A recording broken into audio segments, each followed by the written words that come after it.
Assalamualaikum warahmatullahi wabarakatuh. Halo arek-arek, aku ndek kene kate tanya jawab babakan tembung macapat. Nak. Jelasno tegese tembung macapat. Tembang macapat tembang tradisional Jawa kang duwe aturan tertentu kayangan punggata satu hari layangan saji perdana satu hari kata kaca saben hari.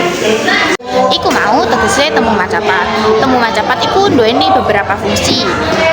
Kanggo sarana hiburan, kanggo media piwulang utawa nasihat, lan kanggo nguri-nguri budaya Jawa. Tembung macapat iku muncul pas zaman kerajaan Majapahit. Terus dikembangaken ambek Wali Songo kanggo sarana dakwah Islam. Terus rek, tembung macapat iku ya gambaraken perjalanane menungso wiwit lahir nganti sedo. Terus tembung macapat iku duweni 11 jenis. Lah aku ate takon-takon maneh tentang salah siji jenis iku, yaiku tembung gambuh. Waduh.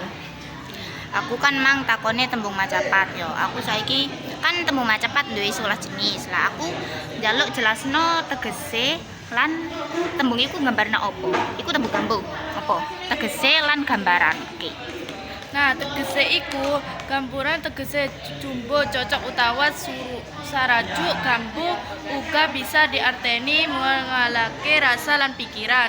Nah, sing nggambarake tembang gabung menggambarake urip wong sing wis dewasa, wis pinter, mikir, bisa menasehati nasihat lan wis nemu kecocokan ing urip. Biasane isi tembang iki ngenteni pitutur lan tutunan.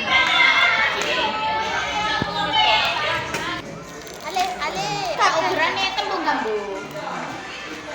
Mari.